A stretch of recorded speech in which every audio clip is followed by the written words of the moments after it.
Check two. Oh, there we go.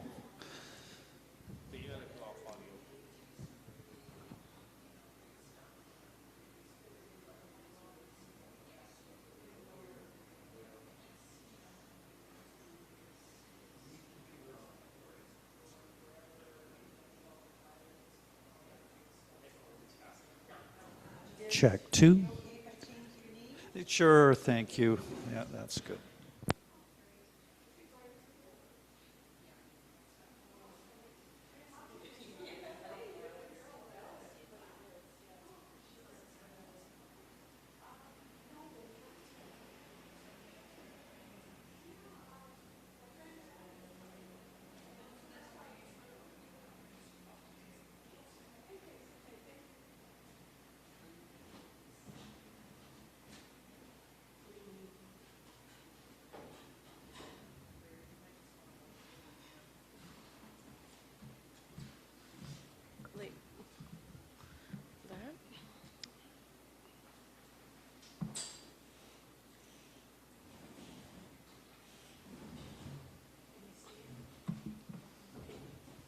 Yeah, I would have to hold it like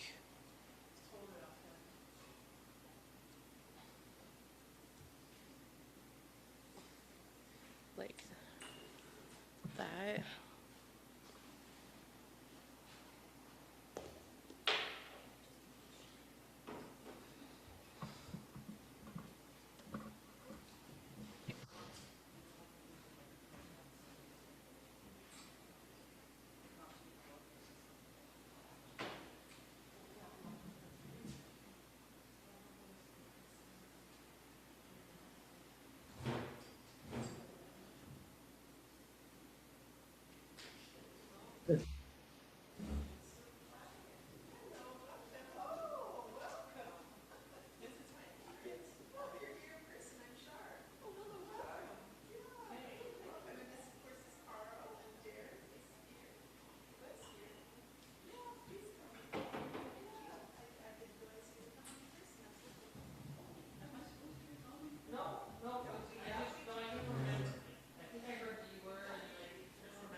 Hey, Lesli.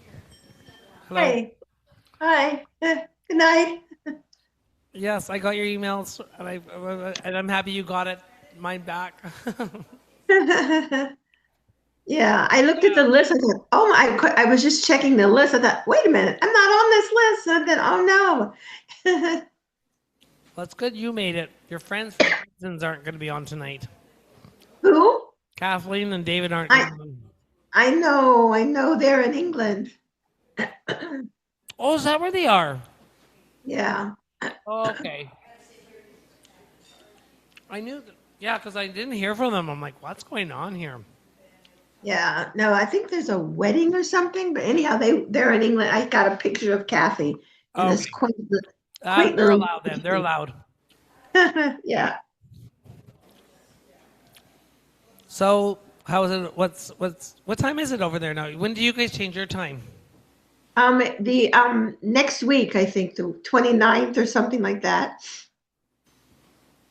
So Just and remember.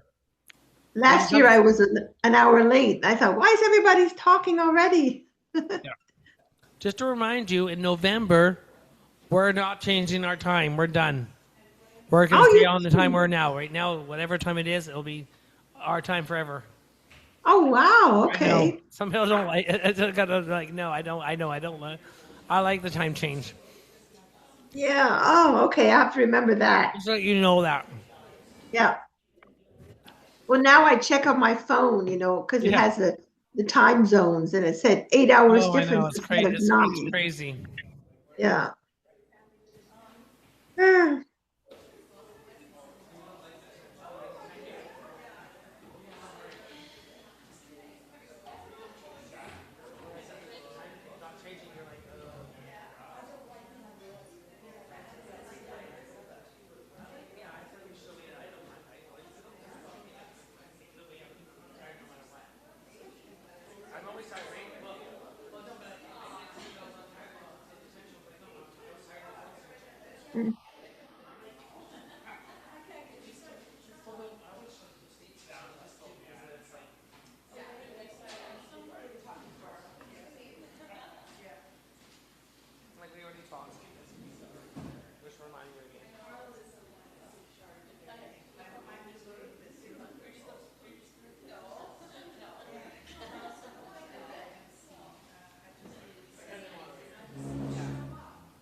I knew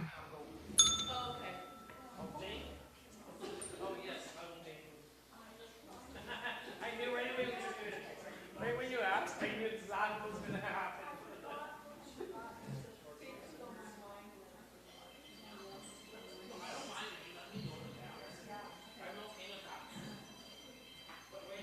When I said sometime, I knew you were going to say something. I knew you were going to go over. I knew that, Vicki.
Hey, hi. Hey, Hi. how are you? I'm doing good. I'm still waking up, but it's okay. Uh-huh. Yeah. You have any plans to come to Canada and see Katie and David, or? Not yet. Would be so nice if you could be here sometime in Yeah, I person. think that's the only solution because I'm Kathy's still sort of like queasy about traveling so much through you. We used to see each other every single year, every year. Oh, They really? they came here and then COVID Mm. came Mm. and then they stopped. Well, Mm-hmm. everybody stopped, but we sort of Mm-hmm. like never started again. And now they're in England, Yeah, so they're yeah. starting again. But we'll see what happens. Mm-hmm. Yeah. So, yeah, but maybe we'll get over there. It's nice here in summer, like. You I should come know. in July or August and swim Yeah. in the ocean. Yeah. Uh, But yeah, I know what you're saying about traveling. I'm not that keen on flying No, anymore. No, I that don't think we Hello, haven't Atma. flown since then either. Gold star to Atma for coming out. Our only Gibson person.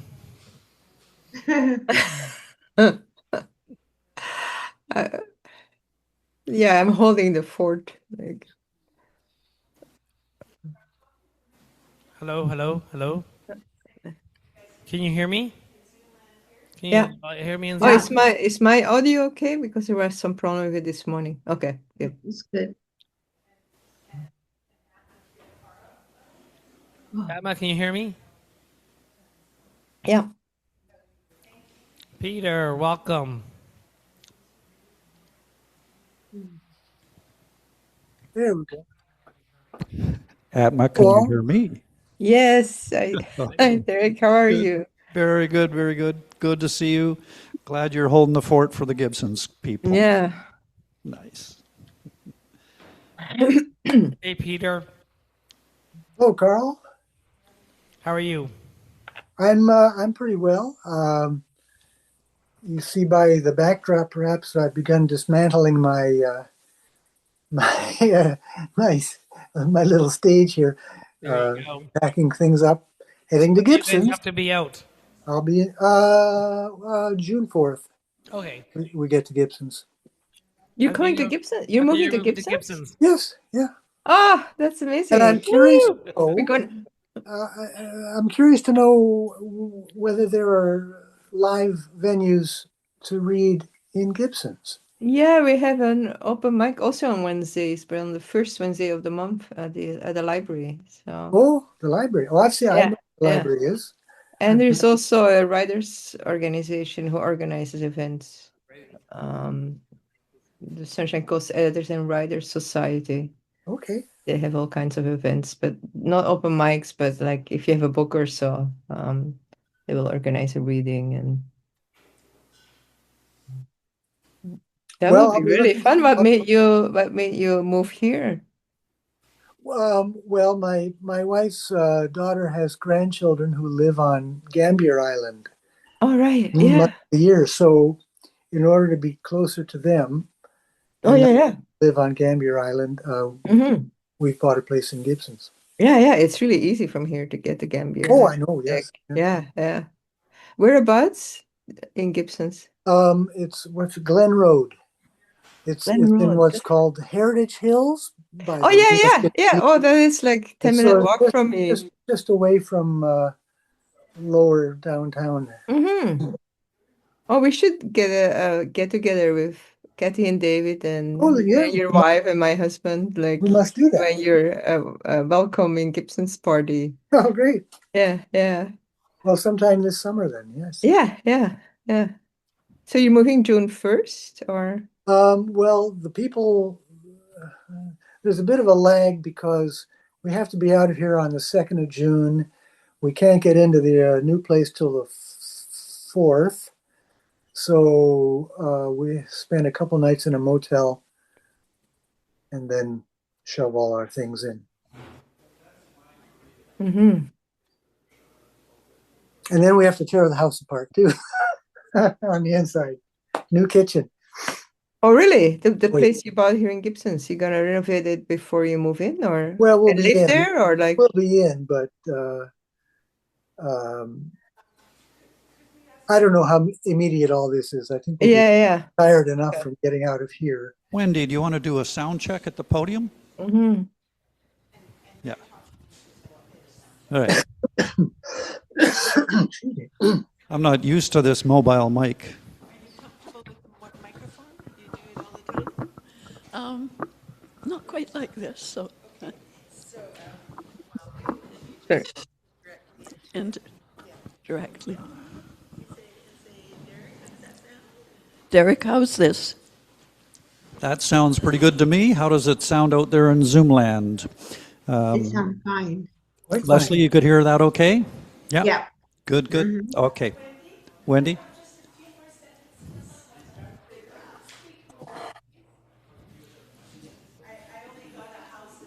Okay. I'm told I should speak more.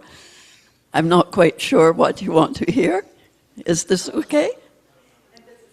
Sounds good here? Yeah, I think we're Okay. good. Okay. Thank you, Wendy. Thank you. Okay. All right.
No Dan tonight, Vicki.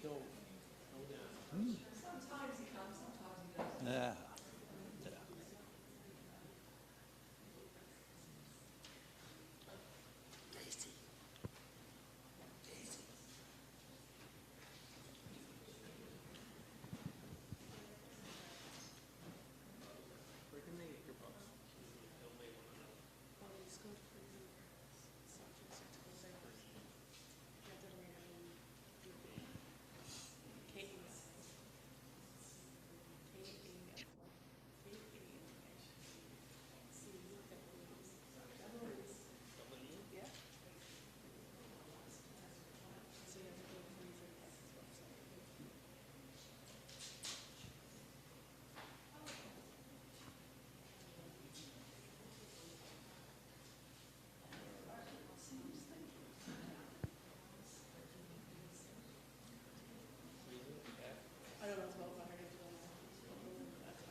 F-R-I-E-S-E-N.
Alleged Mermaid Emcee Derek Hanebury is a Port Alberni writer of poetry and fiction, creative nonfiction, who taught writing here at North Island College for many years. His new book, Something Else Altogether, is out.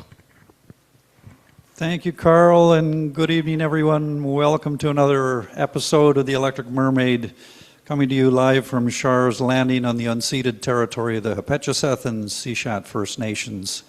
And we're grateful to them and their ancestors for sharing their unceded territories with us. And we're grateful to Char, as always, for hosting us here at Char's Landing in beautiful downtown Port Alberni. Thank you, Char. Yes. We've got a great evening of readers coming up, and I'm very excited. We're missing David and Kathy, of course, from Gibsons, but we've got a few other people who have stepped forward here live at Port Alberni, and we've got our featured reader, Wendy Donawa, who's come up from Victoria, and she's going to read from her new book of poetry, and yeah, it's going to be a great evening. I'm very excited to get started, so we're going to begin with a little read from Jennifer Wenn, all the way over in Ontario. Good evening, Jennifer. How are you in my old hometown? Yes, how are you doing? I'm sure it's a lot warmer out there than it is here. Well, it was a little chilly today, but yeah, we've had our good days and some cooler days, let's say. Are you in double digits yet? We even had a little shot of snow. Yeah, we hit double digits a while ago, but then we got a shot of snow last week, which shocked everybody. But we've gotten over that, and it disappeared really quick. So, cool. Yeah. So what are you going to share with us this evening? Well, I thought I'd go back to Hear Through the Silence, just, back a book or two. Mm-hmm. And a couple of three modest pieces, a couple of bird poems from the Avian Ode section to start with, both spring oriented. The first one is Baltimore Oriole. Glorious hue of sunshine exploding into day, sunset's flaming herald of night, tiger lilies dancing in the sun, succulent fruit and a warming fire on a chill winter evening, my favorite color and your hallmark, exerting a preternatural appeal, the female's gentle warmth and the male's blazing heat mated to jet black, your image now emblazoned on a cherished tea mug, memento of summer for long snowy days. An elusive desideratum, 3 years in the wooing, but once won, forever faithful, always returning, early May, famished after the long migration and in preparation for imminent nesting, gobbling down special jelly and slurping up delicious sugar water, enlivening the oaks with brilliant flashes and fluting melodies or excited chattering. Welcome home.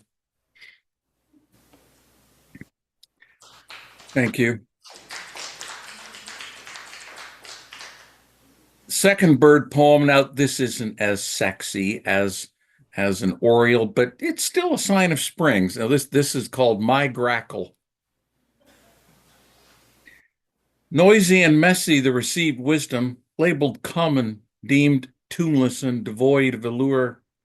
But as your flock outmuscles flashier and more melodious competition, behold beauty in the charcoal body and lustrous midnight blue head, hearken to the spiky language. But in this ebony, clamoring mob, you were an anachronism, an individual in a crowd with your own mark of Cain, a long white feather bifurcating your tail. A mutant, some would cry, with overtones of sci-fi disdain, an abnormality contrary to nature's grand design. To me, something else, an artistic variant painted with a different brush, a kindred spirit on the margins, fighting to fit in, claim your place. Each thaw I looked for you, proudly recording for feeder watch your distinguished difference, until came that inevitable spring, the returning host now monotonously uniform, no flash of enlivening divergence. But the collective soul remembers, and I will watch and wait. May the kinship manifest again.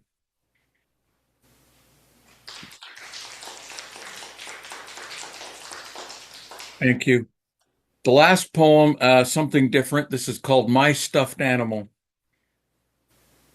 His name was Laddie, but my toddler tongue couldn't wrap around the L. 1.5 feet long, slim, collie, a green corduroy coat cradling hug-worn skin. Like me, designated a boy, my constant companion, one tragic evening left in the sandbox, a thorough deanting needed. Guardian against night terrors and daytime distress, until, thinking myself somehow more grown up, I set him aside to fade from my life. Now, distaff finally released, my body having aged and evolved and been remade, spirit expanded, but new fears to face, and inside still a conduit to old emotions, inside still a little girl who has always been there and always will, who deserves, after all this time, her own special friend, her own nocturnal companion. So now there's Addie Jr., a plumper textile canine, rippled in different places, but channeling her ancestor spirit. And yes, my new Addie is definitely a girl too. Thank you.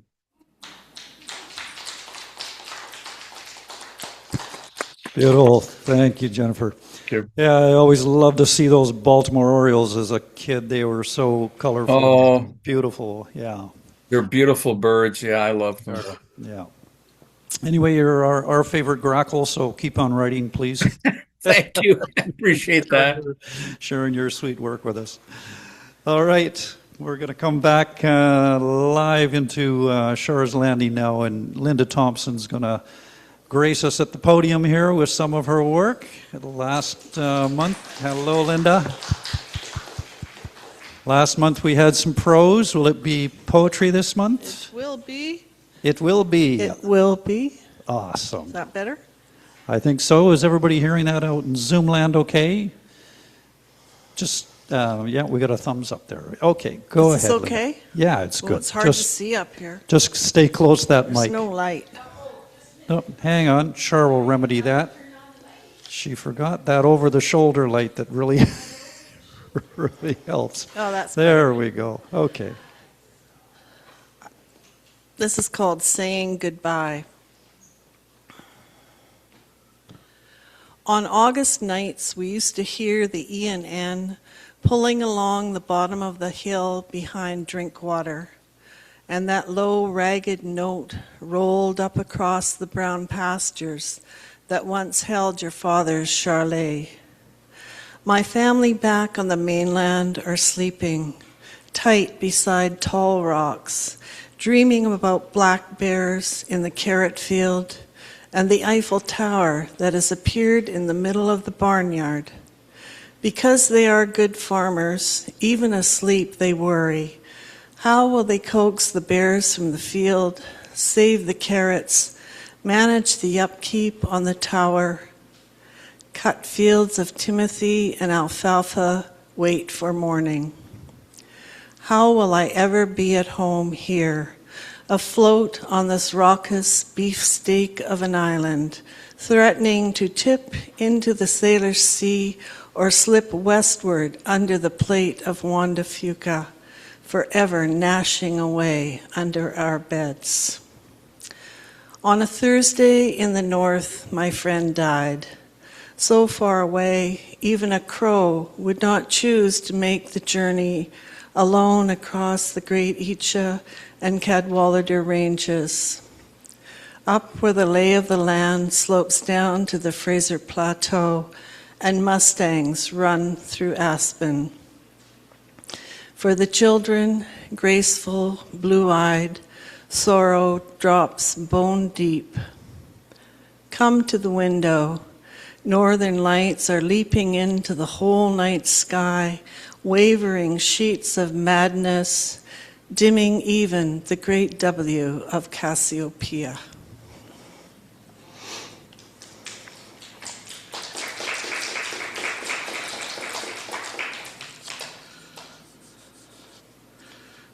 This was for my friend Gloria. Gloria. Remember Gloria's house on 8th, or was it 12th? The place with the shutters and red steps. Remember how she whacked all the walls down with those skinny arms of hers? The energy that was busting out of her after she finally left Larry, who couldn't seem to love her enough. But what do we know?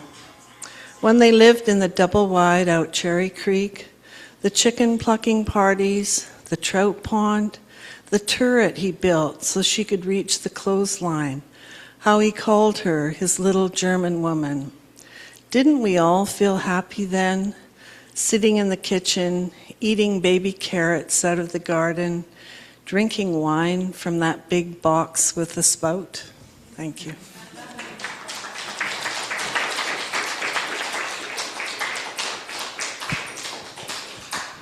I didn't realize till the end of that poem, but I know that woman. Yeah, I remember that. Fish pond, took the kids there several times. Yeah. Beautiful, Linda. Thanks for sharing those poems. Thanks for joining us and being here at Electric Mermaid for another monthly event. So it's finally time for our featured reader. Wendy Donawa is going to join us tonight, and she's come all the way up from Victoria. Come on up to the podium there, Wendy. And Wendy's going to read to us. Yeah, thank you. Wendy's going to read to us from her third book of poetry, The Time of Falling Apart, which I think many people can relate to that title right now, as it feels like many things are falling apart. And we can only hope that good things will be born out of those things as they fall apart. Wendy spent over 36 years in the Barbados. And we'll maybe ask you a little bit more about that when we get to the Q&A afterwards. But right now we're just eager to hear some of your poetry, so you've got the floor for 20 minutes or so. Enjoy yourself. Thank you, Derek. That sensible planning ahead thing. On Thursday last, my love and I drove north to Sydney to prepay our cremations. Odd, you might think, and we did too, and sat in the parking lot, laughing nervously. The day was fine, salty breezes off the water, Magritte clouds dotting the sky.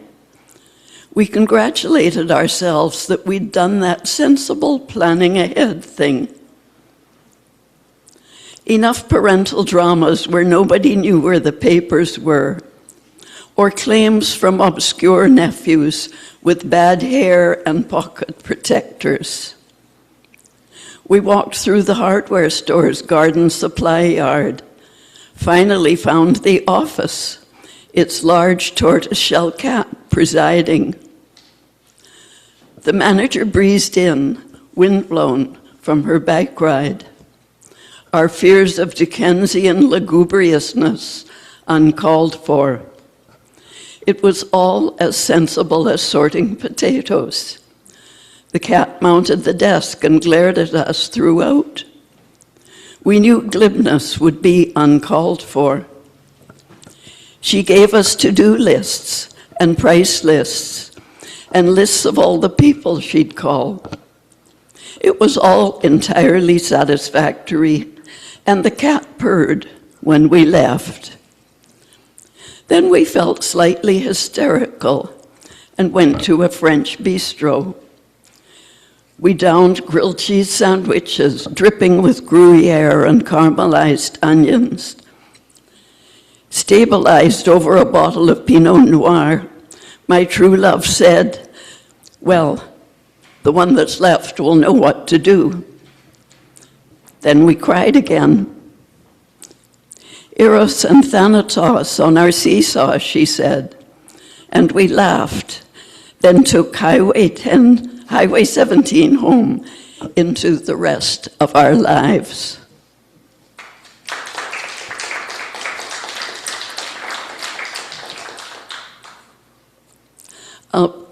This poem, The Time of Falling Apart, is the same as the title of the book, The Time of Falling Apart.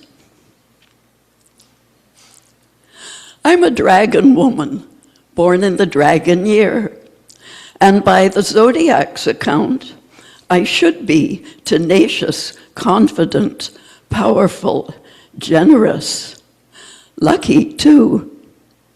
Should marry rat, monkey, or rooster. Sadly, this year's zodiac is less optimistic. I am opposed by Tai Sui, god of age, who foresees an overall lack of good luck. The outlook for my health, also unfortunate, as I approach the time of falling apart. Some of my losses are careless rather than tragic. I lose my glasses before finding them on my head, and have lost enough hearing to embarrass myself regularly. But what other deserters have left my memory palace? What of my keys, grocery lists, important dates, the name of that nice woman with the blue shirt, the best way through East Van, my favorite socks? Self-pruning, fruit reduces its pull force, so it falls away easily. Energy's no longer required.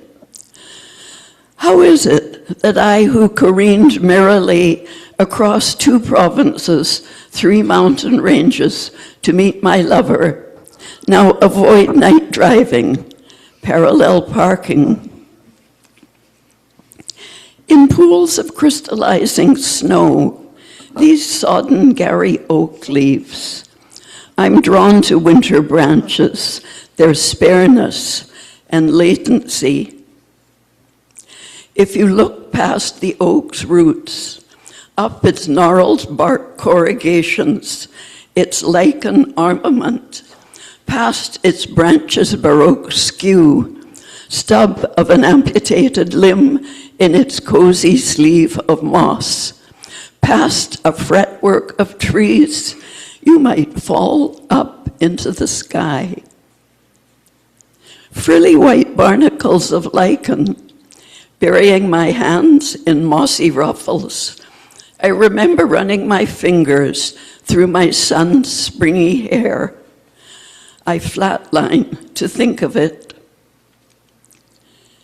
The year's nights draw in, and veins of leaves close like blocked arteries. Their barrier of thin-walled cells, whose purpose it is to break down in autumn as it approaches the time of falling apart, as it invites abscission, the separation of stem from leaf, of horn from skull, of claw, hook, also from those who renew themselves seasonally. Salamanders shed body parts to shun predation, or those who'd rather sacrifice a breast than yielded prey to a malignancy.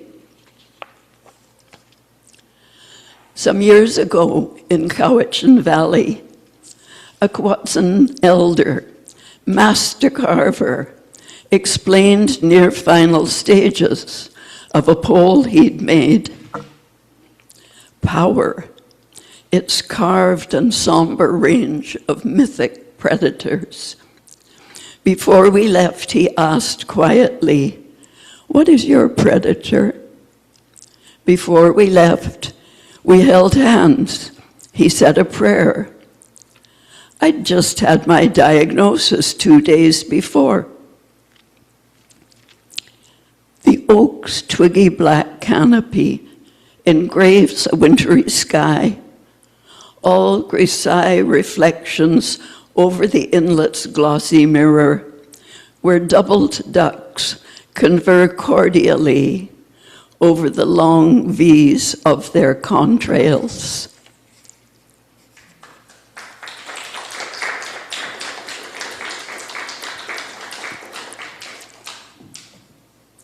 Word by word. In the beginning was the Word, we're told. But long before we reach those small, meaningful units of language, cosmic dust floated in an immensity of time and space, and darkness was upon the face of the deep, while the universe expanded, and across the solar system, patterns emerged that would excite particle physicists, but that is getting ahead of ourselves. Those charts from school days, our forebears losing their fins and climbing out of the slime. Then upright hominids, but hunched and hairy. Taller versions followed, more upright, until the pinnacle, a well-made man. Always a man. Perhaps they hadn't encountered Eve's rib scenario, or the beauty of natural law, like the Fibonacci spirals of seed heads and pine cones, like nautilus shells and Renaissance paintings, like the proportions of ancient Greece's golden mean, and like the galaxies where all this started. And mitochondria animated bacteria became capable of replication. It's one theory of life's origin. Thus, religion and politics. Along with cleverly chipped flints and so forth, humans need words. You might argue that other species communicate. Apes, elephants, and whales have dialects, and even your dog responds to the small narrative of sit, good dog, treat. But only we have metaphysical concerns and a cerebrum to give them meaning. Oh, praise the grand designer for our dominant left brain, our frontal lobes, our expressive utterances and decoding skills manifest in words. Praise the tongue, lips, jaws, turning vibrations into words. Praise orbicularis oris, the kissing muscle. Thus, neuroplasticity. So here we are, able to rewire our brains with words. The brain's a tiny proportion of your body weight, but uses a fifth of what you eat. Thus, words, greedy words. You can contemplate your own stardust beginnings, develop theologies or porn sites, write Hamlet or Mein Kampf. One man said, I have been to the mountaintop, shortly before his murder. One man said, women, just grab him by the pussy, and ascended to great power.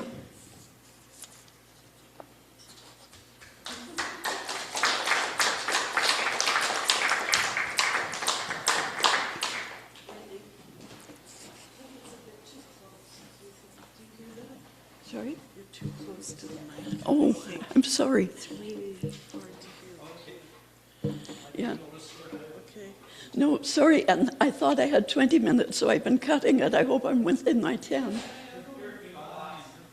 Okay, just try not to, maybe just hold it. Okay, try that. This one? I'm really sorry. What a waste of a time, eh? I'll go on with shout if I don't get it right then. The blessings of water. Although we transmogrify marshlands with concrete, rebar, gunk, although we burn the lungs of the planet from Amazon to boreal north, it is a blessing that water gathers its gravities, lays upon the earth a shining disk that clings though the globe's great spindle turns, that it gathers to find its level, fills every cavern, every fissure deep, tops up crater and ravine and mine shaft, each burrow and den, every grotto, ossuary, and crypt, that it spreads upon each ocean, every lake, every ford, loch, and lagoon, each cistern, every rice paddy and marsh. It is a blessing of water that it spills from high places, to flatten its watery highways in capillaries of creek and runnel, churning with lives finned and webbed. Bless the earth's pulsing tides and currents, linking night to day, as our own veined bodies, our own pulses, systole, diastole. Bless the abiding rain and fog and mist that quickens springing crops, unfurling greens of seasons in their order. This too, the earth's pulse, our hollow, our body's echo, that it sustains earth's goodly creatures, nugget of the hummingbird heart thrumming 1,000 times a minute, the blue whale's massive grace, great chambers of its heart, to show its slow beat audible for miles, ocean-wide resonance of its songs.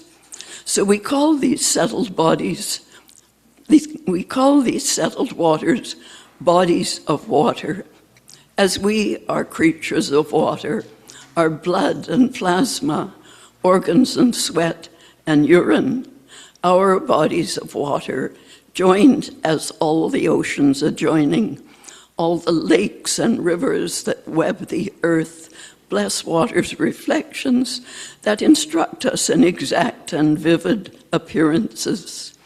Bless its refractions to remind us that all is distortion.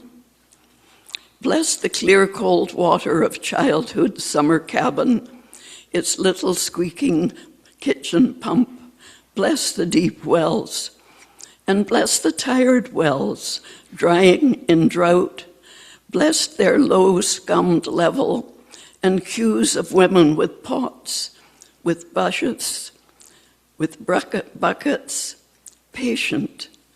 Bless them. And I'll finish with this one.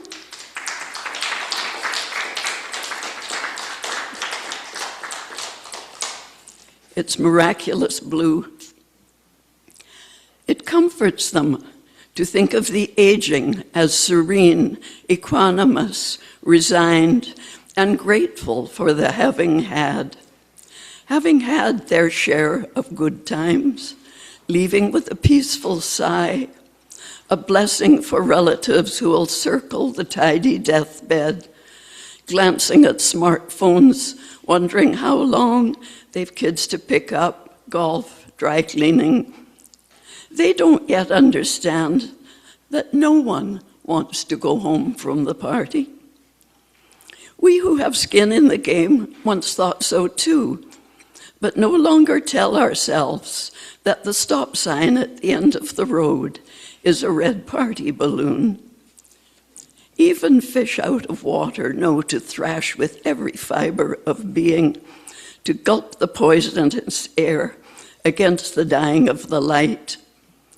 And the young, believing themselves forever shielded by their supple muscles, snug in their smooth, smooth skins, cringe to say TMD, to hear that we aged have never felt more passionate.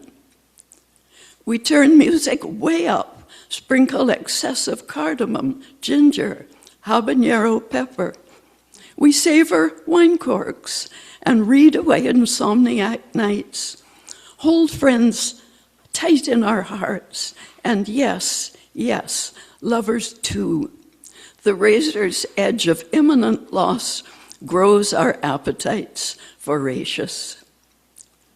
How every step along that road glows, radiant with counterpoint of finch's warble, swallows liquid slip-lip, the urgent grass undulating, chicory bloom flooding the verges with blue, that miraculous blue. Thank you.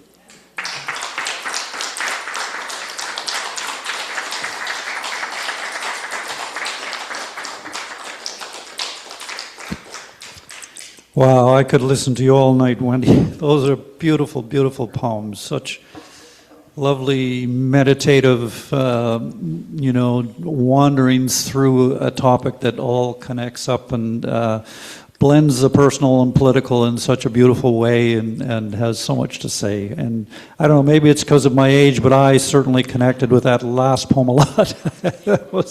There's something about aging, right, that makes us so much more appreciative and of everything. Yeah. We see how precious it all is. That was beautiful. So I want to throw it out for questions, and if anybody has anything they'd like to ask Wendy from the audience here. We've got a mic that maybe Char will bring to you. Stephen, did you have a question? No. Oh, I thought I saw your hand going up. Okay. And if anyone out there on Zoom land has anything they'd like to ask Wendy, you can just unmute and speak up. Okay, Linda's got a question here in-house. Number one. Hello?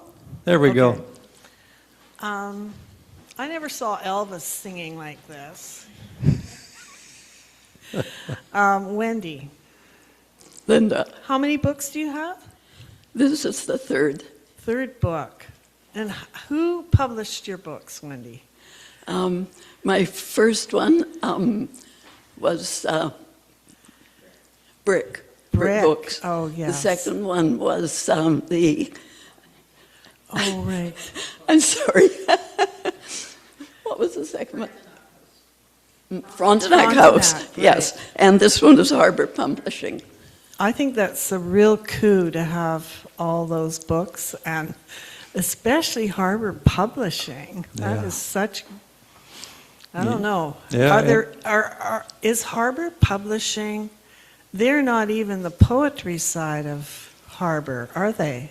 No, they're sort of all things BC. Yeah. But they published our... Which? What? Patrick Lane. Yeah. Oh, yes. Yeah. They were just waiting for every one of his books. I was wondering, did you lived in Barbados for many years. Did you write poems when you were there?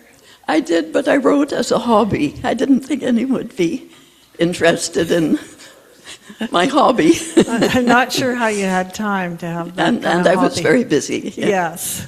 Yeah. I just thought every poem was just beautiful. Thanks so much for coming. Thank you.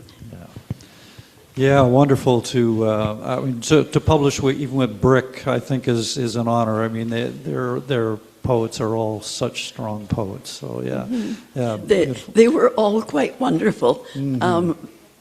The difficulty with the second one, it just coincided with the pandemic. Oh, so boy. I think that was a great challenge for publishers as well as writers that whole time. I'm sure, yeah. And so when for those who might be out there thinking about publishing another book of poetry or a book of poetry, did you do a lot of work with the editors? Did they just sort of take your poems as they were? How did that evolve?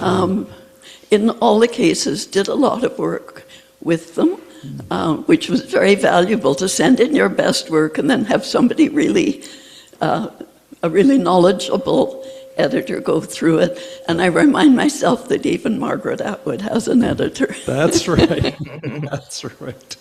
Yeah, and I think a lot of people think, oh, well, if it's a poem, I've spent so much time on it, it's got to be perfect as it is, and who's going to change it? Well, yeah, the editors can show you that, there's still some places that... It's sobering. And wonderful part of the process to have that kind of professional input from somebody who's looking at it with really fresh eyes, and we're so engaged in our poems, right? So sometimes we don't see things, right? Yeah. So, lovely. And so what were you doing in the Barbados? Maybe just share a little bit about that. Well, I married a Barbadian. Oh, beautiful. And I was there about 36 years. I went to the University of the West Indies, so I was very involved there, and I worked at the college and at the Barbados Museum. Beautiful. Yeah. And how was it coming back to Canada after 36 years in Barbados? It would be interesting. It was actually more of a shock culturally coming back than when I went. Yeah. Because I was very young and you're open and anything goes and changes. And then coming back, it was sort of a different, well, it was different 36 years later. I'm sure. Yeah, wonderful. All right, does anybody have any other questions here for Wendy before we let her off the hot seat? Oh, here we are. Yeah, I don't really have a question. I just want to say I really enjoyed your poetry, and I liked how I felt it was very courageous and beautiful, but also funny, which I thought was really nice. I really enjoyed that you were able to put in humor in this topic. Yeah, and that often gets overlooked in poetry when people slide humor in there like that because it's so serious, right? But there are lovely little veins running through all your poems. Yeah, I think we have another question here. Were you going to ask a question? Just hang on there. We'll get the mic to you. Karl, can you run it over there? Yeah. Well, that way they can hear it out in Zoom land, if you don't mind. Yeah. There we go. I really enjoyed your poetry. Thank you for being here. Thank you. I was curious just about what kind of specific challenges you had when you came back, and also if you wrote or what aspect writing had in your life when you came to Canada. When did it turn into not being a hobby? With the poetry, I think I had the great luck to run into Patrick Lane. And so I quickly saw that my hobby was, it wasn't the real thing. It needed deeper work. I think it also helped that I taught literature. So teaching it is not the same as writing it, but still I had a good background and an appreciation of poetry, and teaching that is a sort of spring load to push yourself further. And also because I did a little more teaching here, and I was studying at UVic because I wanted to get my doctorate. And then quite shortly after that, I felt it was time to retire, so I had more time. And so I could, and by then I had met a number of people, a community of poets. Linda and I go way back. And, so I think it's like having sandpaper on wood that needs polishing, and the more you work on it, one hopes the more polished your thinking and feeling gets. Beautiful. Yeah, Patrick Lane was a gift to so many of us poets that just learned so much from him and got so much inspiration from him. Yeah, it's wonderful. All right, I think we'll let you sit down there, Wendy. Thank you so much for sharing your work.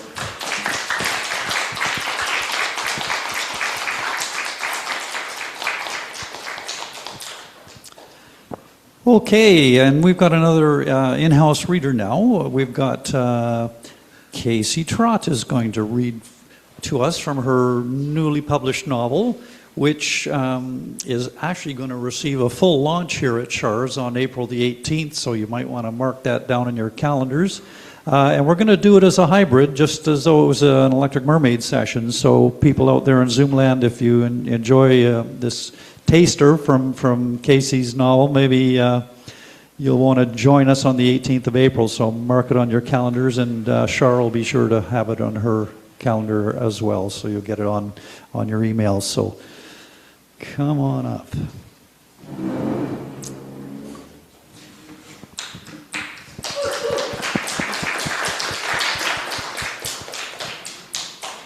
Chapter 1, Standing Outside the Fire. The Kalahari countryside was adorned with rustic barns and a diverse range of animals, some of which were in their stalls chewing contentedly on their feed. Droplets of perspiration ran down the glowing faces of the farmers tilling the soil with bellowing oxen under the scorching sun. The 10 companions walked the dusty trail toward the mountainous hill, the foul stench of manure wafting toward them. They reached the top, and they were awed by the rolling hills and endless crop-filled fields. They decided to stop for a break. Link, Willow, and Ryan took lead as the others paused to take stock of their surroundings. Willow was particularly delighted by the horse and her foal frolicking in a pasture. "Wow, this place is beautiful," exclaimed Link. "It sure is," Ryan agreed. "Kalahart is known for their spectacular views," Willow corrected him, saying that Kalahart was better known for the history of the Spencer family. Link snorted as he stepped forward, descending the hill and onto the path. "And how do you know about the Spencer family?" he asked derisively. "Well, there are these things called books. Maybe if you picked up one and read one, you retain all these amazing facts of history," she said, rolling her eyes in annoyance. "When did the Spencer family rule Kalahart?" he asked. Willow replied, 1369 until 100 years ago when the throne was abandoned. "Don't believe everything you read," Link said with a wink. Willow rolled her eyes again in exasperation. The others rejoined him, and as they descended the hill, they noticed thick pillars of smoke coming from the direction of the village. They quickened their pace. "Look, something's burning," shouted Zoe. The heroes entered the village and suddenly felt ill, their stomachs violently retching at the stench of burning flesh, assaulting their nostrils. Dead bodies and smashed debris littered the ground. Windows were shattered, the doors of houses were wide open, and the only thing untouched was the church. "Are you more of Usurper Katame's soldiers here to finish us off? Here to finish us?" An old feeble voice called out. "Who the hell said that?" cried Link, spinning around to see where the mysterious voice was coming from. The others followed suit. An older woman stood in the doorway of what appeared to have been a bakery. Her unkempt gray hair was tied back with a kerchief. Dark circles under her tired, sad blue eyes were evidence that she had been crying for some time. Her thin body was clad in a threadbare, potion-stained pinafore. "We're not here to kill you. What happened here?" Link asked. "Usurper Katame and his demons raided the village. They killed everyone and took everything," she said desolately. "Don't worry, ma'am. You're safe now." "He killed my William," she whispered. Then she seemed to deflate as she fell onto her knees, sobbing heavily. With a note of disbelief in his voice, Ryan said, "You're saying King Katame did all of this?" Surprising everyone, the older woman blurted scoldingly, "Usurper, not king." "Usurper?" Leonardo asked, helping her to her feet. Link turned to face the old woman, his eyes fixed on hers as she described how Usurper Katame had illegally and brutally seized the crown. Link's surroundings transformed into a fiery haze as the old woman's memories played out before him. The buildings of homes of the villagers eerily glowed as the flames consumed everything in their path. Chaos erupted as the villagers wailed in horrors at the horrors happening before them. Mothers rushed their children to get them to safety, while the men tried to fight off the horde of demons. The demons dug their talons into men, women, and children, killing them. They drank their victims' blood and began to devour their bodies. The old woman turned to face the castle, watching the boulder fly toward the village. She screamed as the boulders smashed through the homes and businesses. The horde of demons squealed with glee as Usurper Katame appeared through the smoke, walking in her direction. "You evil bastard," shouted the old woman. Katame's eyes focused on her. Ramali, a blinding red beam shot from the end of his staff, heading straight for her. She closed her eyes and braced herself for the hit, knowing there was no way to avoid it. Just before it reached her, the old man turned to protect his wife as the beam...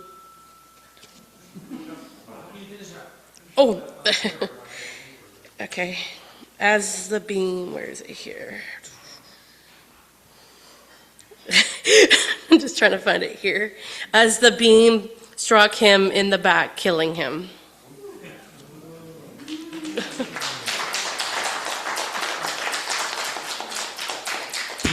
All right, we've got action, we've got drama. Thank you so much for sharing that little taster there. And sorry we had to ding the bell. We do that at 5 just to give you a warning. I should have let you know about that beforehand. It's all good. Okay. Awesome. Thank you so much, Kacie. Thank you. All right, we'll look forward to the book launch on the 18th. All right, we've got another in-house reader. Robbie Wenn has joined us with some more entertaining poetry, song, verse. We never know what's going to happen. You never know what's going to happen. Isn't it nice to have spring? Yes. Huh? And the days seem so much longer. I missed 6 o'clock because I was expecting it. Well, anyway. I wrote this a little while ago. It's an older version of a younger me, when everything was new. The hopes and dreams alive back then, when wishing it was true. The test of time can wear you down, but the dream is still alive. Music is my champion now. It's how I have survived. There's a questing in this lifetime where hopes and dreams are found, when truth and love walk hand in hand on the sacred ground, and the souls of many lifetimes are ringing in my ears. Suddenly my woes are gone and have taken all my fears. It takes one heart, one beat of life. It takes one joy, though we walk apart. It takes one life, one light to show the wall. We break it down with love for all. If I were but a hero and stand up brave and true, following the footsteps to let the love shine through, I don't need to climb a mountain. I've made it to the top. My dream is now. It breathes and lives. How could I ever stop? To dream, to dare, to grow, to share, to work, prepare, to face the fear, to feel the pull, what love can bring, to step into the light and sing.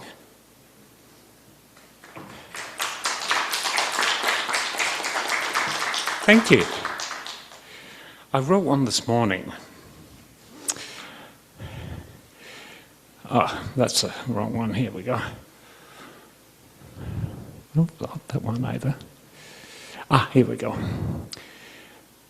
To tingle in sensation, a woman here by choice, September blossom powered by love, gifted beauty's voice, a cunning linguist for all your needs, the wandering poet's way, or the fan of fun with the joy of life fills my night and day. Tantalize your titbits, shall I? Give 'em a little twist? Inspect the titillation. I stroke the pen as wit. The pump of words, the mounting comes, past the entry squeezed. Yes, I want the same thing. This linguist loves to please. Pump up the action. Come on, come on. Get me some traction. Stay on, stay on. We got this great room, a mermaid of light. Welcome to Char's place each last Wednesday night. A little ham for your puns with honey and mustard sauce. Come hither, words of lust in rhyme, complicating the clause. And the want of mastication for this cheesy, silly girl with the titillating tongue like mine, it spins a happy world.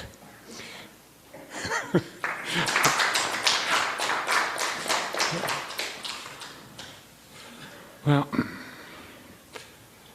I think I shall do... No, we've done those ones too many times. We'll go by.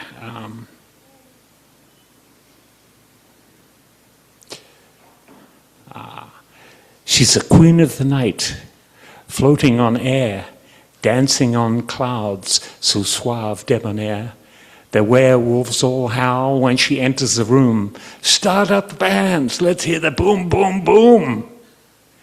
Bring in the highs, lay down the lows, pounding that boom blow by blow. Just got it grooving, honey, digging that beat. Boom, boom, boom, boom, moving your feet. You never know why, you never know when, but when you get that urge again and again, life's too short to sit home and cry. Come on, dance, honey. We'll fly. I got that urge, I feel it now, scratching that itch, feeling that flow. It must be catching, you've got it too. You're making me happy, I know you do. Dare to be different, one of a kind. The wonder of love, the effects of the mind. Daring and dreaming make fantasies real. Born for adventure, your own sex appeal. And by the way, today, in today's world, if reality just doesn't do it for you, live in a good fantasy. I do.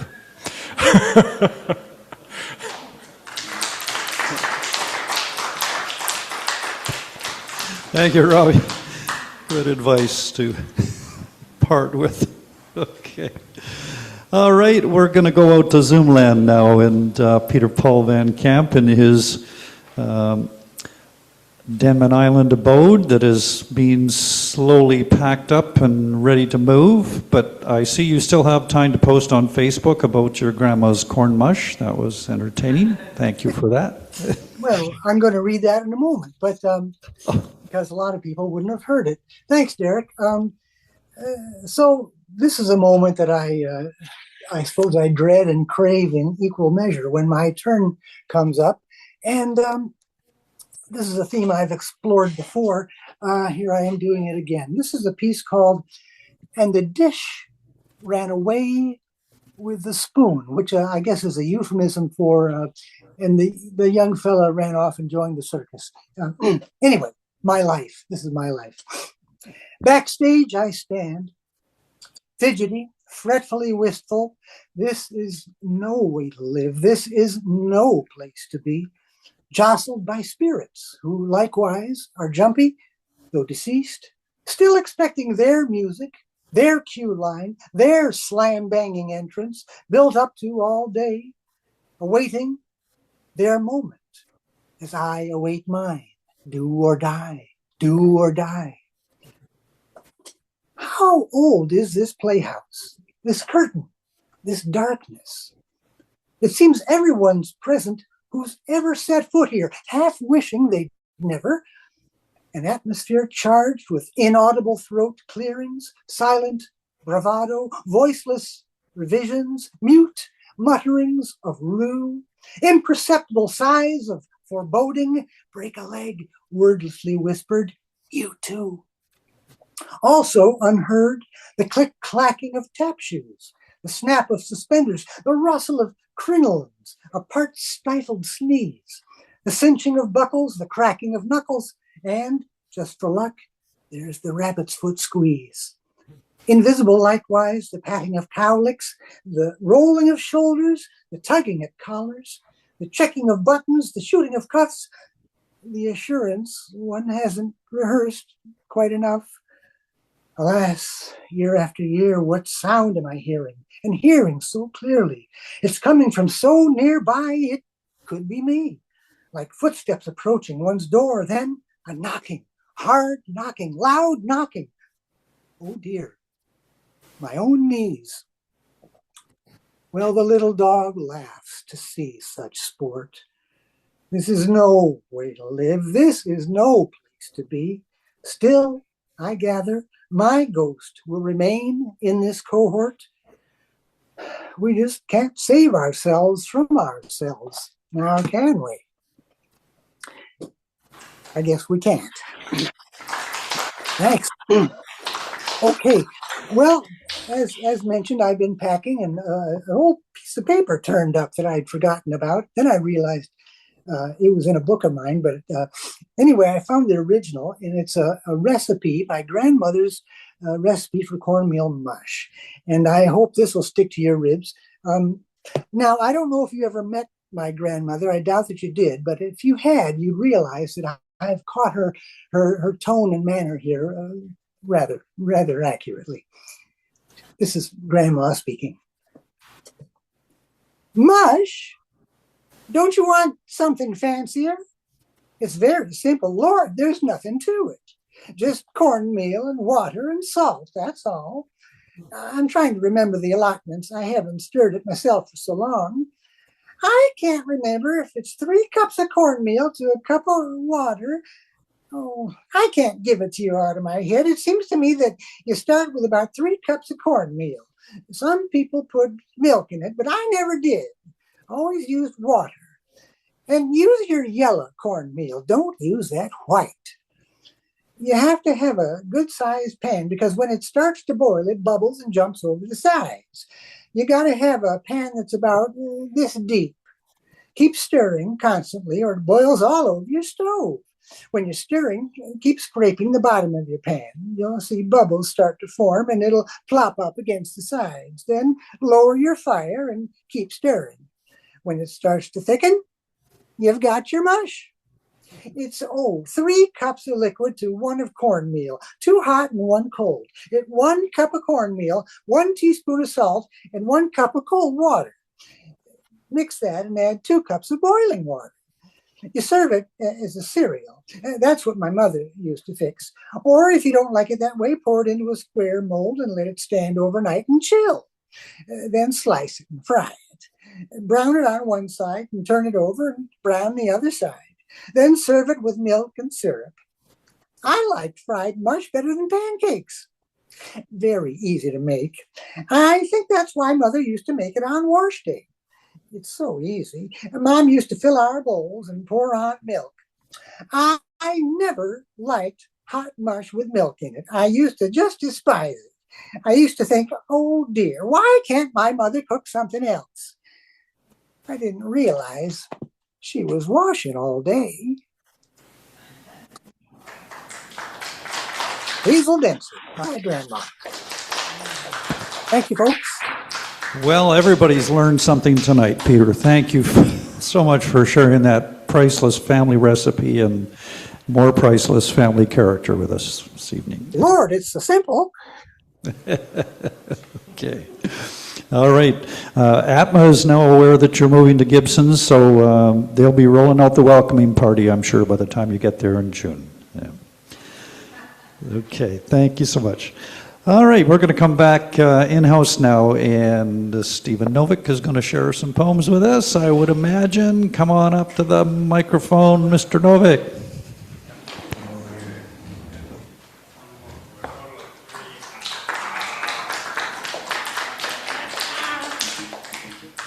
Hello, Mermaidians. Harbor Key visit highlight. Saw something magical, wondrous in its unnatural appearance. A bird in full span, seemingly stuck, suspended above the wharf, so hard to know exactly what it felt.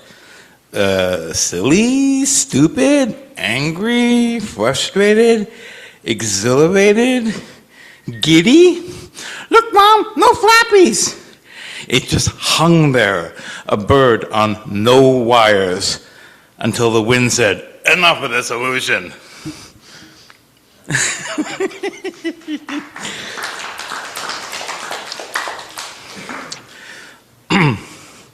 No accounting for taste.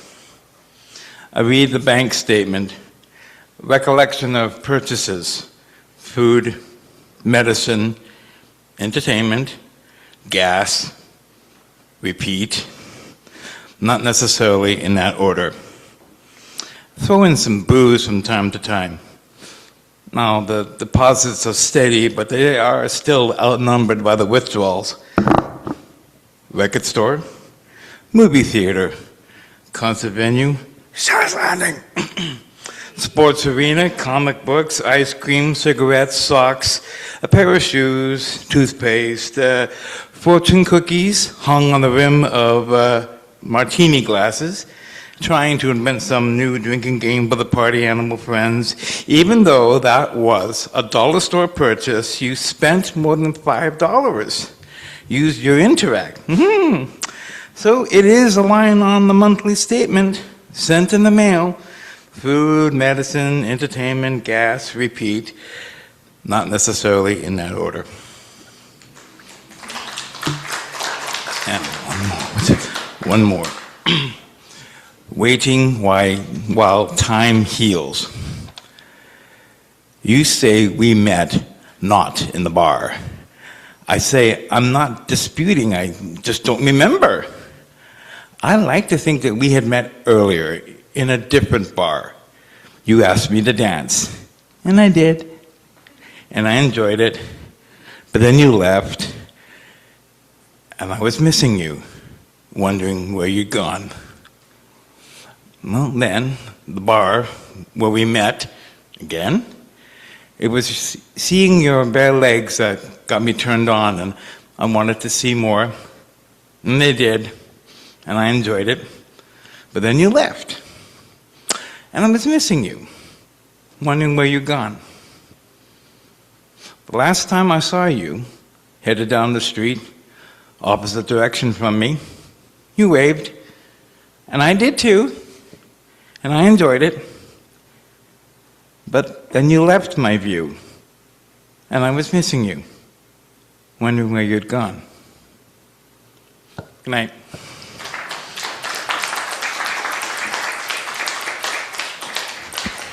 Thank you, Stephen.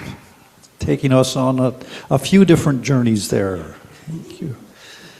The one of loss is always the hardest, I think. But okay, we're going to go back out to Zoomland and all the way over to Germany in the wee hours of the morning. Good morning, Lesli. How are you doing today? Good morning. Everything's good. Or I should say, how are you doing tomorrow, I think, because you're in Yeah. tomorrow for us. But anyway, what are you going to share with us this evening? I'm right. I'm sort of like working on this story. So where it's like that one summer, and it's sort of like sometimes it's the voice of the daughter and sometimes the voice of the mother. This is another voice of the daughter. Okay. And it's called Tulips.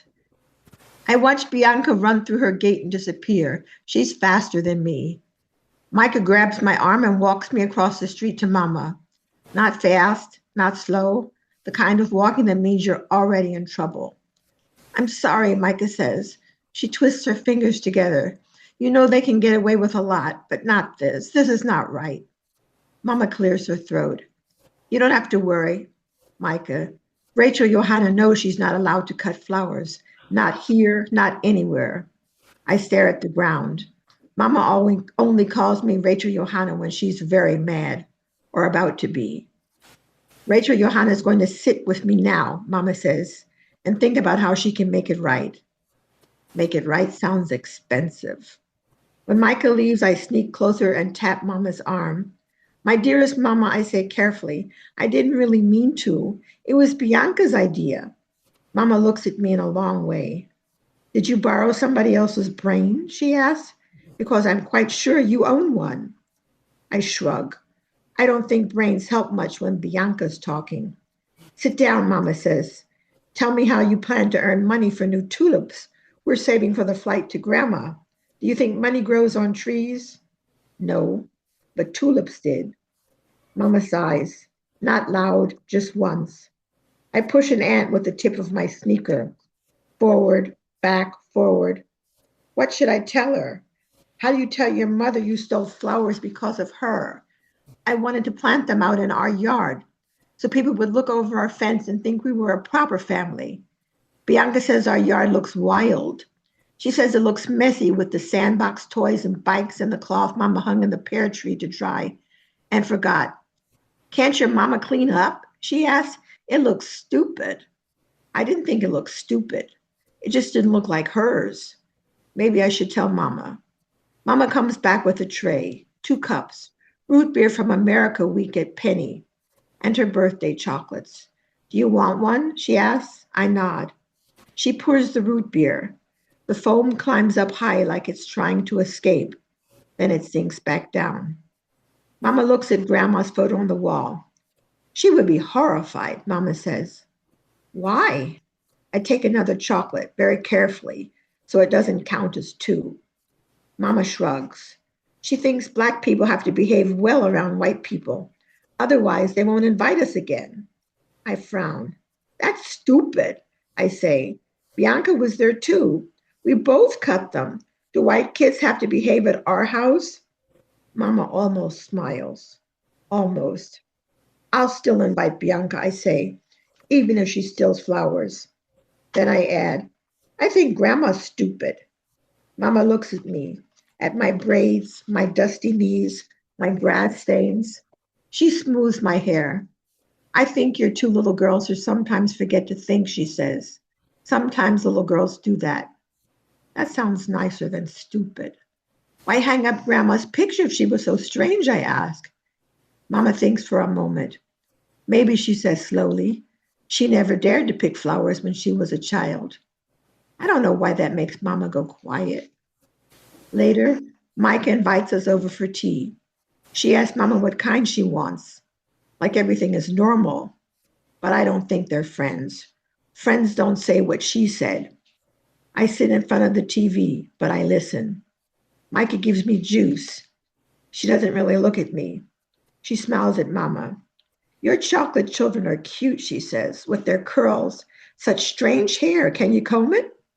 I look at Mama's hands. They're very still. The screen door bangs in the wind. It keeps opening and closing, like it wants to hear better. A fly lands on the butter cake and rubs its legs together. Florian says that means it's pooping. I take a piece from the other side, just in case. Mama drops a piece of rock candy into her tea. She never uses sugar. She stirs and stirs and stirs. The rock candy knocks against the cup. It doesn't get smaller. The tea must be cold by now. I wish she would drink. When people drink, they talk. The silence grows big in my ears. All the cups on the table are chipped. Not one is whole. Mama keeps stirring. I think if she stirs long enough, she might wear a hole through the bottom of her cup. But she doesn't. She just keeps holding it together.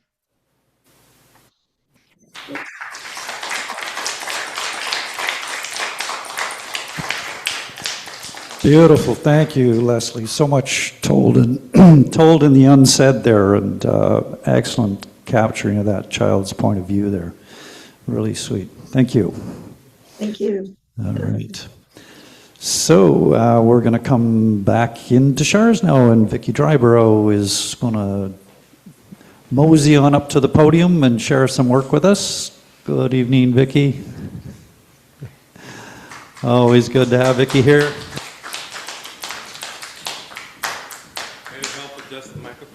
That's very nice of you. Thanks, Steve. Thank you, Stephen. You're hired. Yeah. This is a work in progress, I think you call it. Anyway, it's called The Farmer. My mother believed in God and read from the Common Book of Prayer every night. Sam said it was the only thing that kept her from poisoning our father. So when the news arrived that the old one-room school was to be turned into an Anglican church, my mother could talk of little else. My father scowled and said, "Don't even think of bringing him here." The old school was the perfect size for our small congregation, and Reverend Henry Butterworth was the perfect minister. He was young and tall with straw-colored hair, a tanned face, and kind blue eyes. At his farm near Ladysmith, he raised sheep, cows, chickens, and geese, and boarded a couple of horses. He was more farmer than preacher, so his sermons always had a down-to-earth flavor. He believed in forgiveness and second chances. He was exactly my mother's cup of tea. Best of all, he had a great singing voice. When he sang hymns, his voice and my mother's voice sounded so good together, it inspired everyone to sing better. Philippa Hughes, who played the temperamental old organ, loved to speed up the hymns so they were more enjoyable to sing. No matter the speed, Reverend Henry and my mother sang with gusto, and pretty soon, so did everyone else. On that first Sunday, in spite of my father's words, my mother brought Reverend Henry back to our house for lunch. Standing in an area where the potatoes would be planted, my father was wearing his gardening clothes and jabbing the digging fork into the soil. He turned as we approached, his face like chiseled stone, practically daring the new minister to get his shoes dirty. Reverend Henry smiled and waved and followed the grassy path through the vegetable garden to where my father stood. What a wonderful garden! My father was speechless before mumbling something about hard work, but there was a light around his eyes that wasn't there before. Reverend Henry stuck out his hand. "I'm Henry Butterworth, the new minister." My father grasped the Reverend's hand in his huge, dirty hand. "Kendall," he said, "you're preparing the ground for potatoes." "Yeah, it's finally dry enough to dig."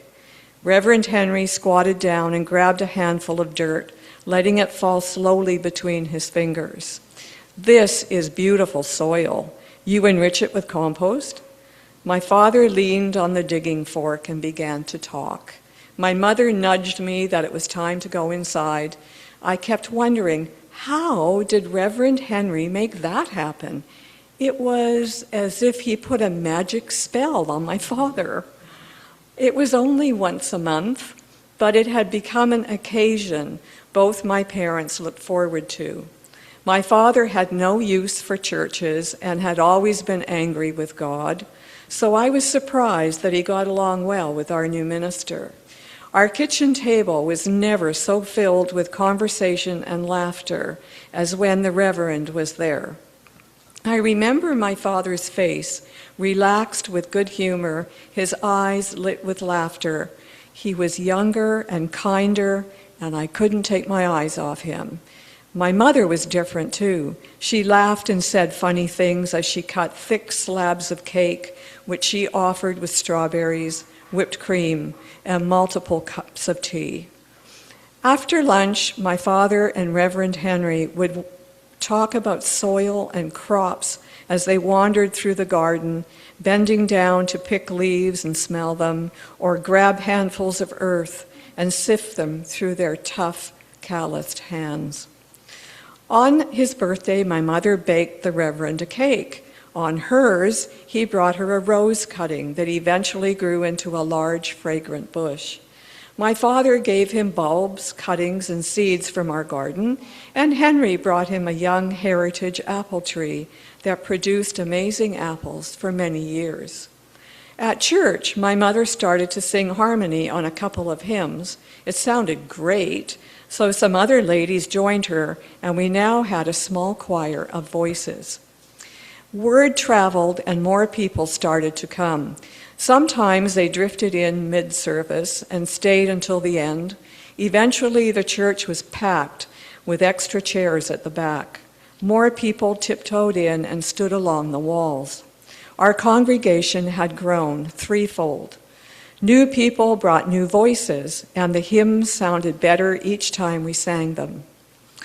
After 3.5 years, it all came to an end when we learned Reverend Henry was being transferred to Victoria. The higher-ups believed he could do more fundraising for the church in a larger parish. Complaints poured in. My mother wrote letters and made phone calls to the diocese protesting the move. They said their decision was final and they would do their best to find a replacement. But in my mother's eyes, there could never be a replacement. Thanksgiving was the last celebration with Reverend Henry.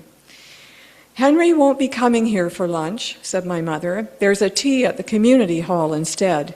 If you want to say goodbye, you should come." "I'm not going to church," said my father.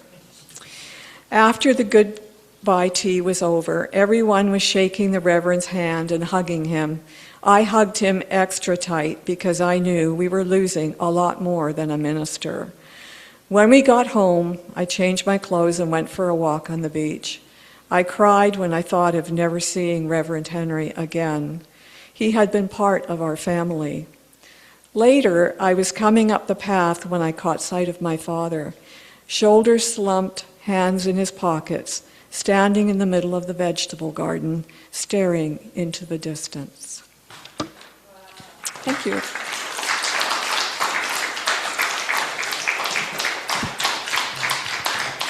Beautiful, Vicki. Thank you. That was heartwarming. Sweet. All right, we're going back out into Zoom land, and Atma Frans is waiting on the wings there in Gibsons, and looking forward to seeing you here next month. We missed you last month, so it's good you're going to be here in person next month with Kathy and David. It'll be wonderful. Yeah, I was very sick last month. I couldn't make it, unfortunately. Yeah. Well, yeah, so I brought a few poems for tonight, and the first one is the poem that won the contest in September, and it's now published in Pulp Fiction. And it's based on a childhood memory. It's called You Talk Too Much. You talk too much. My sprinkle, sorry, I'll start again. You talk too much. My preschool teacher rips tape from the roll. Each piece she applies with lipstick precision. I nearly wish she'd be rough. Soon my mouth will be buried. Later I will tell Mom, each syllable a frost flower between us. A robin flies into glass, the teacher's nails on my cheeks, piercing my feathers. The bird breathes in short, shallow sniffs. My words glide back down my tongue. Red blooms on its chest. My voice in my throat snaps.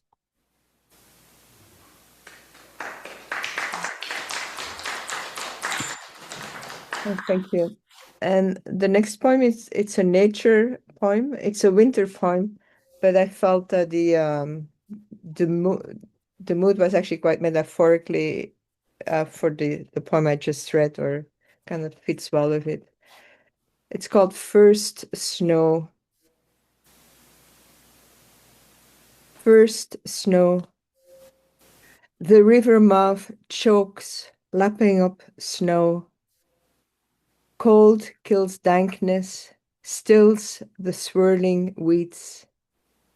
Resisting winter's grip, the river mouth roars. Frost bites it down, covers it with silence. The river mouth gags. Deep down, Trott, finding slow water, fold in their fins.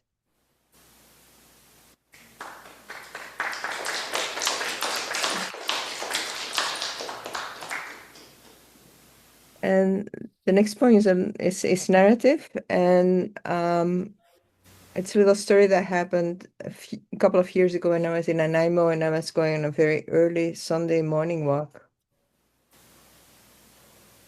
A slipper, an ankle, a bare leg, and then a young man follows out of a third floor window onto a steep roof.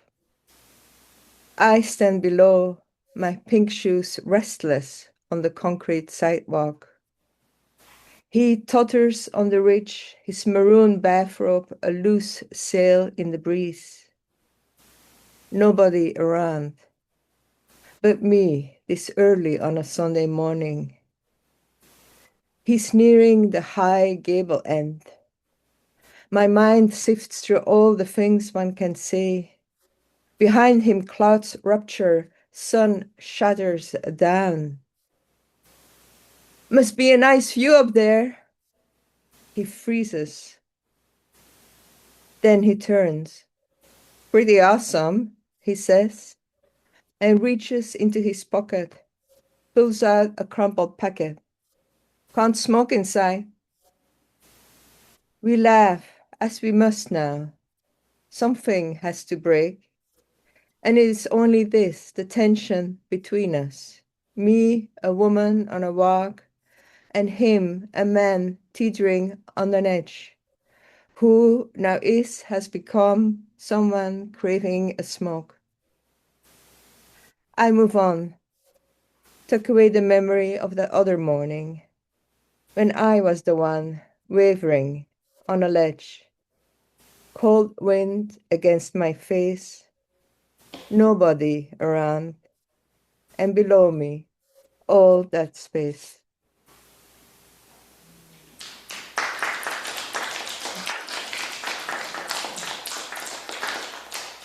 And then if there still is time, I have a fourth poem, which is a lot lighter to end with.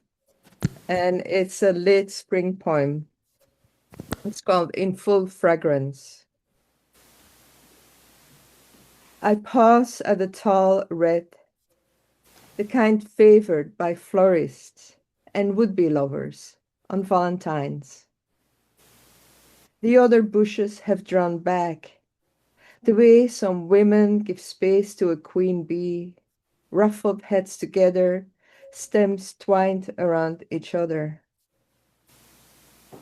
Mud green foliage clings to the trellis gate, where a single bathsheba blooms, seemingly aloof, like the poet. But beneath pale peach petals, pollen glow, and a voice of myrrh and honey whispers, yes, yes, yes. Thank you.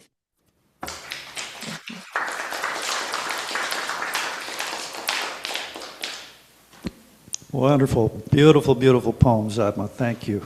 That, especially that one with the fellow on the roof. that was really priceless. In a good way. Thank you. Thank you. All right, so we look forward. You're going to do a longer read when you're here next month, right? So you're going to bring lots of work with you. And Yeah, I think I'll be reading some prose because I have a bit more time, so I can get into a story that I've written. Good. I read that last story you published in the Quarterly. It was so good. It was just so spot on. Yeah. All right. We look forward to seeing you next month. Thank you. All right. Yeah, I think we've hit the end of the open micers except for me, so I'll pop up and if you recall, I forwent my time last month so I could read something a little longer. So this is about a 9-minute story. So I'll indulge me, Karl. Indulge me.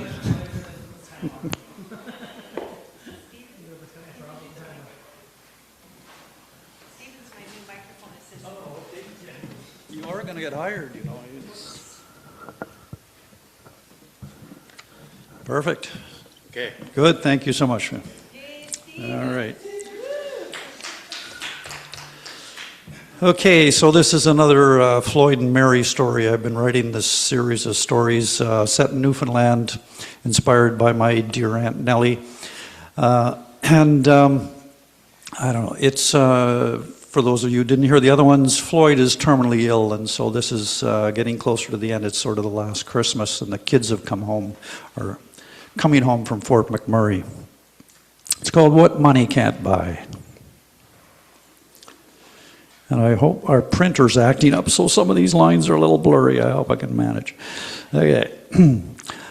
Your father's not the same since his surgery, I says to Gladys. This is from the point of view of Mary, by the way. So she's driving us home from the airport because Jamie had a few beers on the plane, and I hates driving at night. I eyes Gladys in the dash lights to see how she's going to take the news. She hardly blinks, sure. How do you mean, Mum? Is it the chemo knocking him back? Gladys asks. You'll see, sure, dear. He spends all his time downstairs on the computer watching the YouTubes. Only comes up to eat or makes himself a cup of tea. It's the algorithm, says Jamie from the back seat. He's wearing a Suncorp's ball cap like the one he gave Floyd last Christmas. Must be a company perk they gets every year. They designs them to hook you, sure. They start with the cat videos, and next things you know, you're wearing a red hat and kissing Trump's arse.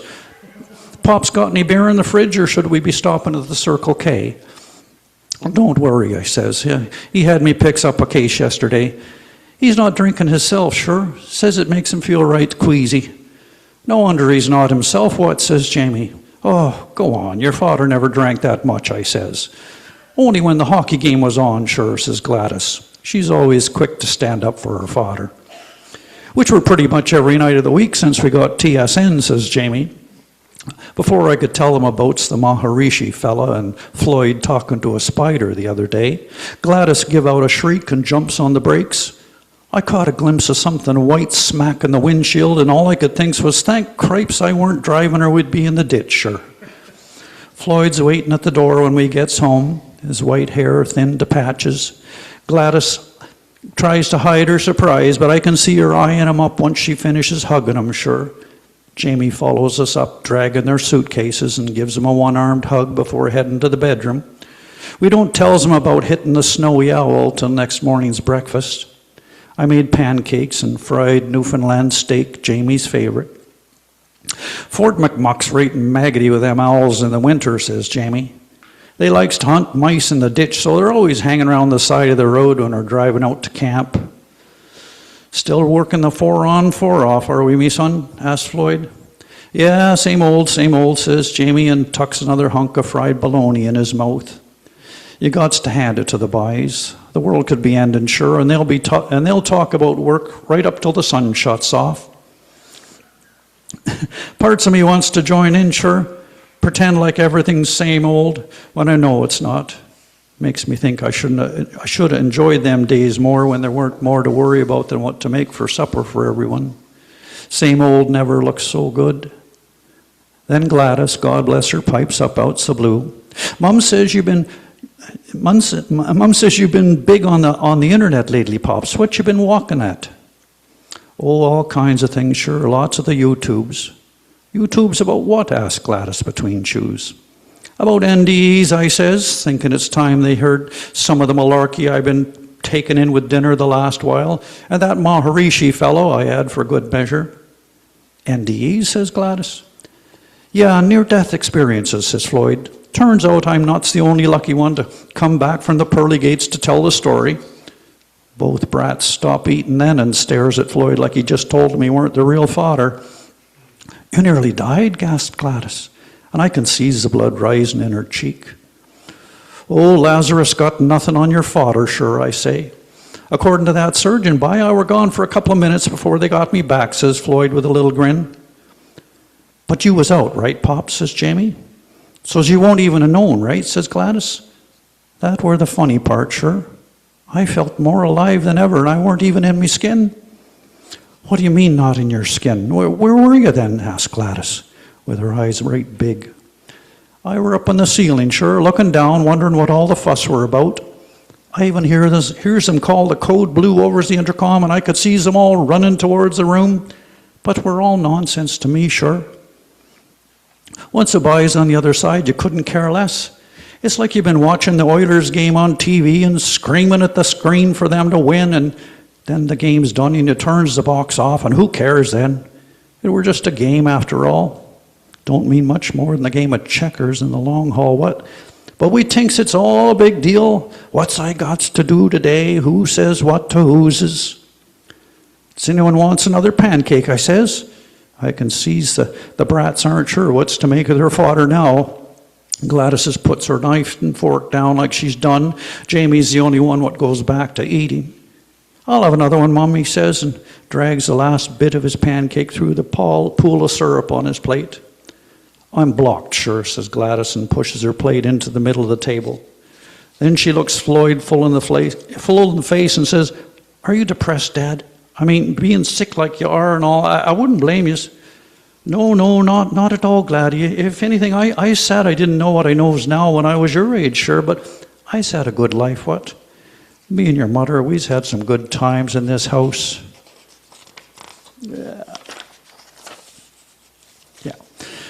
Me and your mother, we've had some good times in this house, sure. And I'm right proud of you kids and how you's turned out. And now as I seen where I was going, I knows I got nothing to be scared of. Easy for him to say. He's not the one what'll be walking up to an empty house every day. Tells him about the Maharishi part, I says, as I plunks a fresh pancake onto Jamie's plate.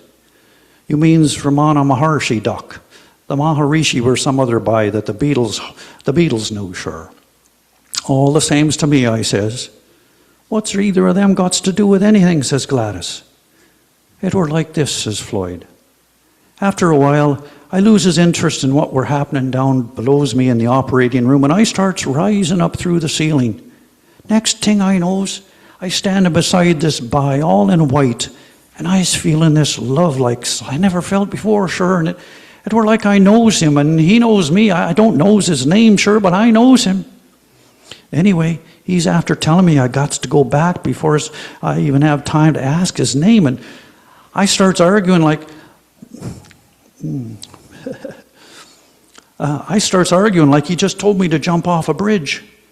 Wait, so you boys is talking same as we's talking right now? Asked Gladys. Cripes no, says Floyd. It were like you just thought it, and the other boy knew, sure. Sounds like telepathy, says Jamie. Yeah, that's what it were, sure. Pure telepathy, straight from the heart, no filters. I can do that after about 8 beers, says Jamie. The no filters part, at least. Anyways, Floyd says, he wins the argument, sure. Next things I know, I'm getting squeezed back into me body, and that's all I remember till as I wake up in the recovery room. Gladys is looking like she's about to come on court. So where did this Romana boy fit in, she says. That were the real strange part, sure, says Floyd. The next morning I was laying in the hospital bed, listening to this hospice boy, talking to the boy with liver cancer in the bed next door, and he starts telling him all about this Romana Maharshi boy. So when I gets home, I goes online and Googles him, and be darned if he weren't the guy who sent me back. Soon as I sees his picture, I recognized him, sure. Gladys's mouth starts opening and closing like a beached codfish then, sure. I gots to admit, it felt good to know I weren't the only one thinking Floyd had gone away with the fairies. I hadn't told nobody else, sure, not even my best friend Peggy. Well, that's some coincidence, Pops, says Gladys. And here's another one, says Floyd. Turns out Maharshi died of cancer too, like I'm going to. What I can't figure out is why on earth he sent me back. Maybe it were so you could have a last Christmas with us, Pops, Jamie says, or so we could have a last Christmas with you. Maybe it was for our sake, sure. That could be it, says Floyd, in which case I'm right glad he did, sure. So was I, says Jamie. The only thing is, it's right hard to know what to get a boy in your shoes for Christmas. Jamie, says Gladys, and throws him a look that could have given him a black eye. I means I looked everywhere, and nobody's selling time, so maybe this Romana boy give you the only gift that money can't buy. Oh, I don't think that's the only thing what money can't buy, says Floyd. And he turns and looks to me with his eyes shining. I'm thinking, long as I live, sure, that's the picture of Floyd I wants to keep in me head. But what comes out of my mouth is, oh, go on with you all now. Your father's got some time coming yet, sure. On Christmas Eve, the Browns and the Hilliers all show up, and Jimmy Hillier brings his accordion, and Jamie digs his guitar out of the basement. They starts in on them playing and singing, and Floyd even fetches his spoons and joins in like the old days, clacking them between his hand and his tie. They plays all the good old songs, and we all joins in on the choruses, ranting and roaring like true Newfoundlanders. For a few hours, I almost forget that Floyd's sick, but in bed that night, he spoons into me back like he used to every night for so many years what we've been married, and I can feel his bones in his arms where his muscles used to be. Floyd, I says into the dark room, you awake? Am now, Duck, he says, what is it? I was just thinking, I says, if you see that Maharishi boy again when you know, have to go, yeah, I'm hoping he'll be there, sure, he's a right comfort, he is. Well, if you sees him, tells him thanks for me, will you? I will, Duck. You know I will, he says. That's it.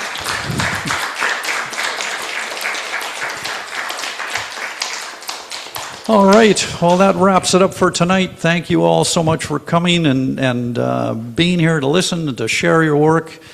Huge thank you to Wendy Donawa, our featured reader. Thank you for making the journey up from Victoria and being here live. It's so nice to have you here.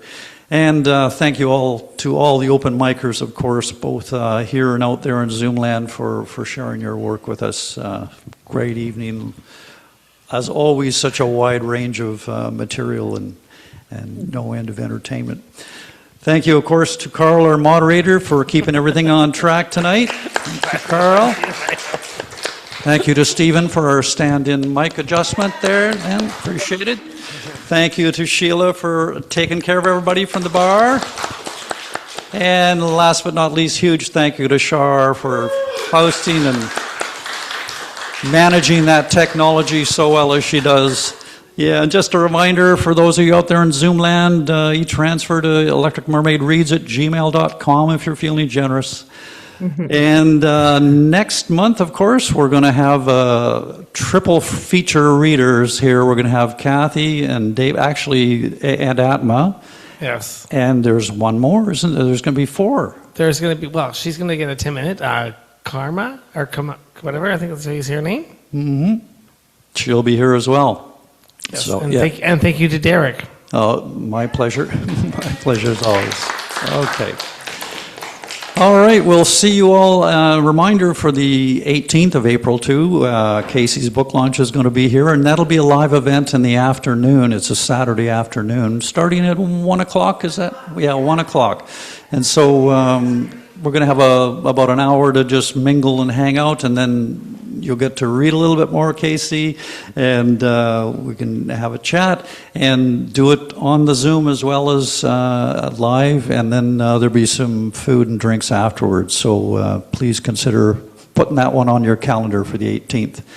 And otherwise, we'll be back here for the Electric Mermaid the last Wednesday of the month. And in the meantime, everybody, please stay safe, keep writing, keep inspiring each other, and God willing, we'll see you all then. Good night.